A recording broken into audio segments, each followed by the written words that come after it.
Congressman, if, say, the rigged trial goes the way we assume and he is not convicted and removed, and I know that it could happen, anything can happen in a trial, something new can come up, but if he were to do something else wrong in the next few months, would the House hesitate to have new impeachment hearings and make him only the first president ever impeached twice in his same term?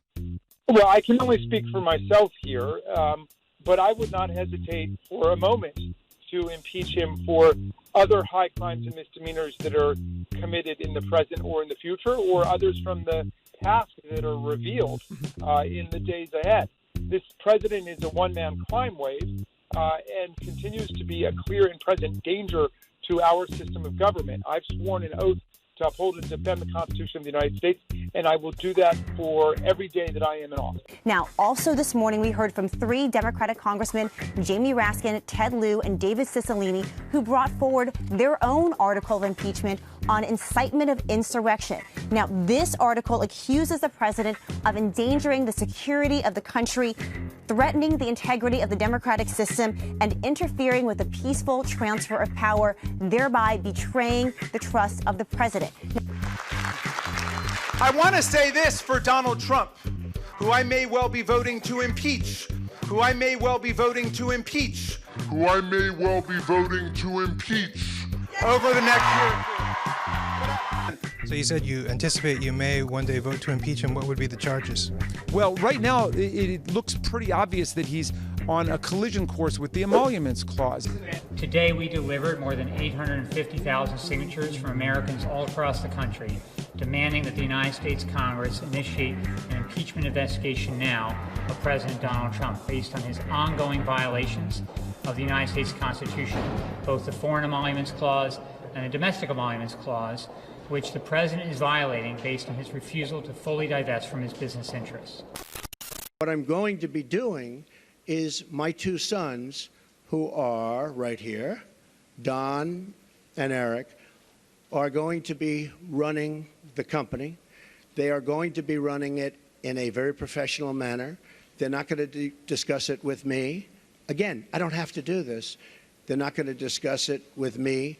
And with that, I'm going to bring up Sherry Dillon, and she's going to go, these papers are just some of the many documents that I've signed, turning over complete and total control to my sons. President-elect Trump's investments in business assets, commonly known as the Trump Organization, comprising hundreds of entities, which again, if you all go and take a look at his financial disclosure statement, the pages and pages and pages of entities have all been or will be conveyed to a trust prior to January 20th. Here is just some of the paperwork that's taking care of those actions. Second, through the trust agreement, he has relinquished leadership and management of the Trump Organization to his sons, Don and Eric, and a longtime Trump executive, Alan Weisselberg. Together, Don, Eric, and Alan will have the authority to manage the Trump Organization and will make decisions for the duration of the presidency without any involvement whatsoever by President-elect Trump. A liberal watchdog group consisting of several former White House ethics lawyers have filed a lawsuit against President Trump. The suit alleges Mr. Trump is violating the Constitution by allowing his hotels and other businesses to accept payments from foreign governments. On Monday, the president called the lawsuit, quote, totally without merit.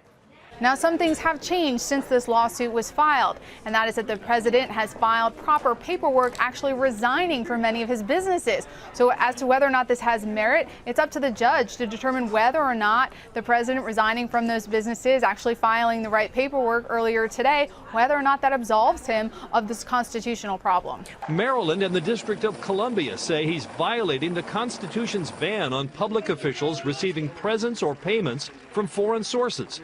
Those provisions are walls, their suit says, against presidential corruption. A U.S. appeals court on Friday threw out a lawsuit brought by congressional Democrats alleging President Donald Trump violated the emoluments clause of the Constitution with his overseas business dealings, a ruling President Trump celebrated on his way to North Carolina. It was a total win. This was brought by 230 Democrats in Congress on emoluments.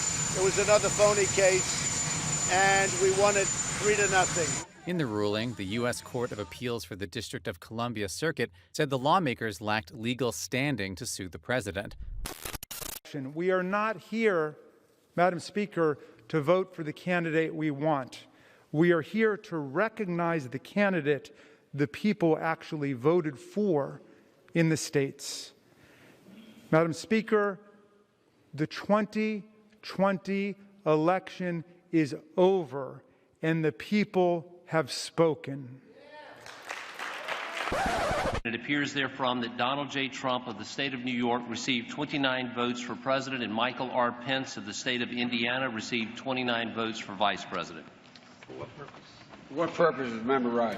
I have an objection because 10 of the 29 electoral votes cast by Florida were cast by electors not lawfully certified because they violated Florida's prohibition against dual office holding. Debate is out of order. Section 15 and 17 of the Title III of the United States Codes require that any objection be presented in writing, signed by both members of the House of both a member of the House of Representatives and a senator. Is the objection in writing and signed not only by the member of the House of Representatives but also by a senator? It is in writing, Mr. President. Is it signed by a senator? Not as of yet, Mr. President. In that case, the objection cannot be entertained. Joe Biden received more than 80 million votes, 7 million more than President Trump, a number larger than any other president has received in U.S. history. Bullshit! This sweeping popular victory translated into an electoral college victory. I'm willing to accept that Donald Trump is the victor in the electoral college, and so he has a narrow constitutional legitimacy. This sweeping popular victory translated into an electoral college victory. Donald Trump is the victor in the electoral college, and so he has a narrow constitutional legitimacy of 306 to 232. He has a narrow constitutional legitimacy of 306 to 232. The landslide when he won by those exact same numbers. Hundreds of thousands of election officials and poll workers across America to deliver what our Department of Homeland Security called the most secure election in American history. But the fraud happened. The election in many ways was stolen. To deliver what our Department of Homeland Security called the most secure election in American history. But I think his job was keeping the foreigners out of the election. It was the most secure election based on security of the internet and technology. But he never has voiced an opinion he's welcome to today on whether or not dead people voted. I don't think he examined that. Did he examine non-citizens voting? So to say it was the safest election, sure, I agree with your statement if you're referring to foreign intervention. But if you're saying it's the safest election based on no dead people voted, no non-citizens voted, no people broke the absentee rules, I think that's false. And I think that's what's upset a lot of people on our side, is that they're taking your statement to mean, oh, well, there was no problem in the elections. I don't think you examined any of the problems that we've heard here.